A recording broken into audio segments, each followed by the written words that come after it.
Bonjour et bienvenue sur ce 9e épisode du journal d'une agoraphobe. Un podcast pour vous, anxieux, accompagnants d'anxieux et mesdames, messieurs les psychologues ou psychologues en devenir.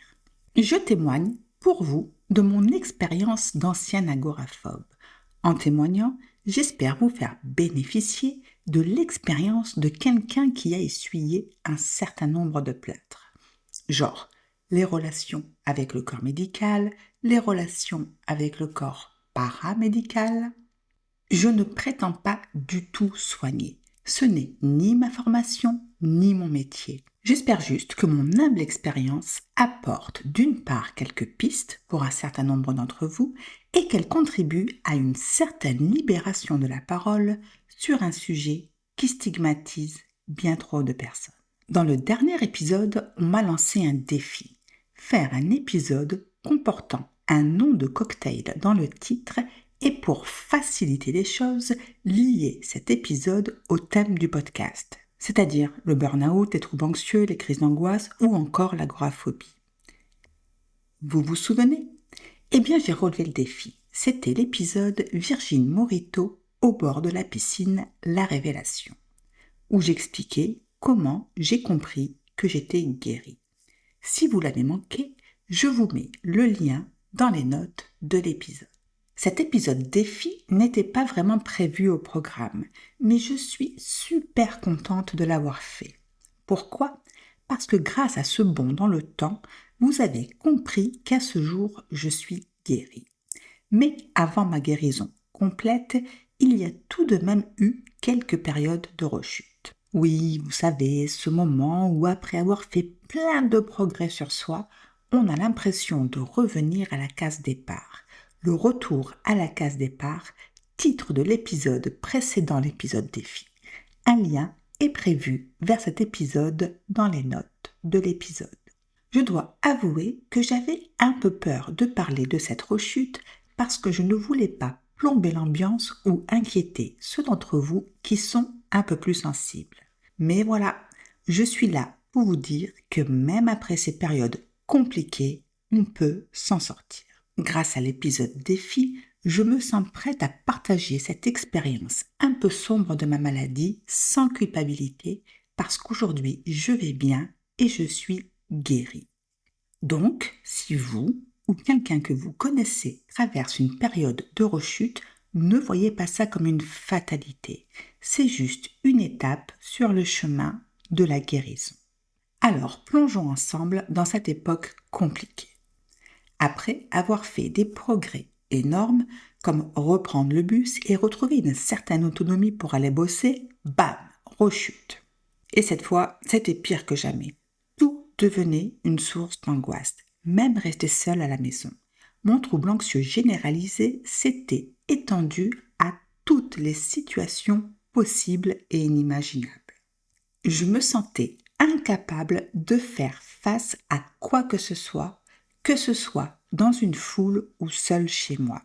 Vous savez, cette impression constante que quelque chose de mauvais pouvait arriver à tout moment et que je serais dans l'incapacité d'y faire face seule.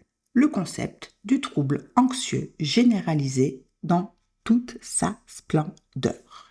Ma psy est vraiment désolée pour moi et met l'accent sur la généralisation de mon angoisse et sur le fait qu'aucun répit n'est possible pour moi dans cet état.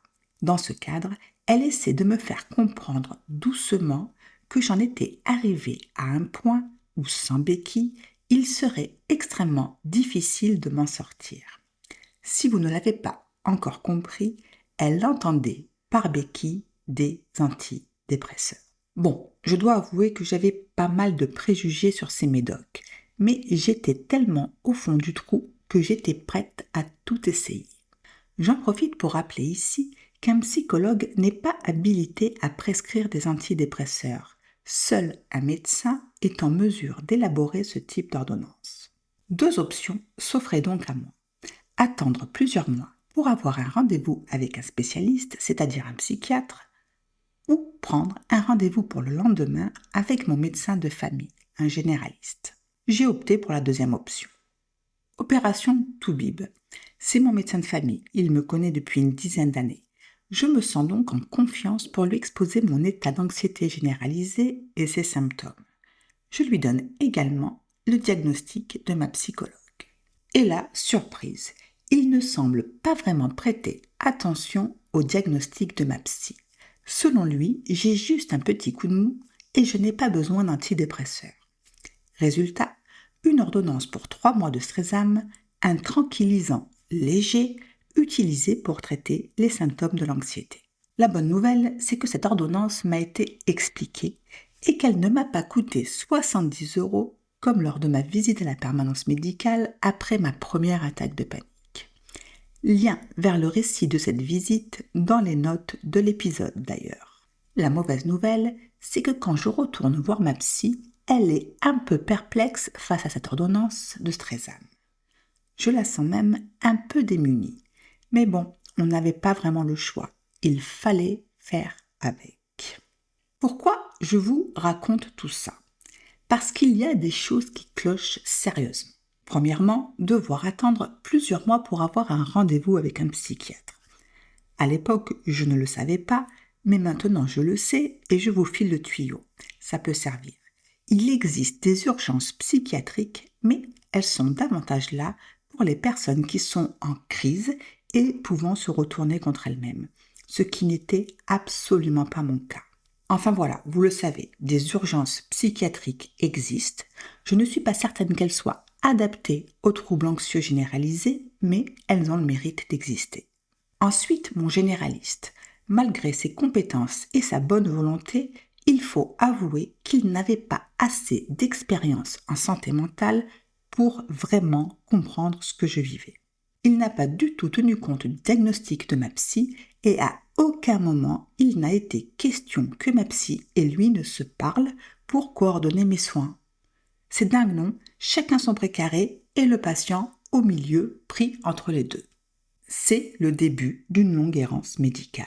Si vous ou l'un de vos proches est dans une situation similaire, ne faites pas la même erreur que moi. Demandez à ce que vos 2 praticiens communiquent entre eux. 2 avis valent mieux qu'un. Pour les psychologues qui m'écoutent, selon votre région, vous savez qu'il peut falloir plusieurs mois pour qu'un patient obtienne un rendez-vous avec un psychiatre. Il doit alors se tourner vers son médecin généraliste qui peut ne pas être très à l'aise avec les antidépresseurs. Et cela arrive bien plus souvent qu'on ne le croit. Donc, avant de laisser votre patient dans la nature, pensez à rédiger une lettre au médecin pour expliquer les raisons de vos recommandations. Et pourquoi pas, si votre patient vous l'autorise, lui passer un bref coup de fil. Pour les médecins généralistes, je sais que certains d'entre vous ne sont pas convaincus par les antidépresseurs, et c'est tout à fait votre droit. Mais quand un patient vient vous voir sous les conseils de son psy, c'est souvent un appel à l'aide. Prenez le temps de contacter le psychologue car ce travail d'équipe est dans le meilleur intérêt de votre patient. Voilà, on arrive à la fin de cet épisode. J'espère que ce partage d'expérience vous a été utile. Si vous vous trouvez dans une situation similaire, ne perdez pas courage. N'oubliez pas que vous n'êtes pas seul et que demander de l'aide, insister pour que vos soignants se parlent et se coordonnent, ça peut vraiment faire la différence. C'est une étape essentielle, même si elle est parfois énergivore. Pour les professionnels de santé qui nous écoutent, j'espère aussi que ce témoignage pourra vous inspirer à travailler ensemble, à mettre le bien-être de vos patients au premier plan.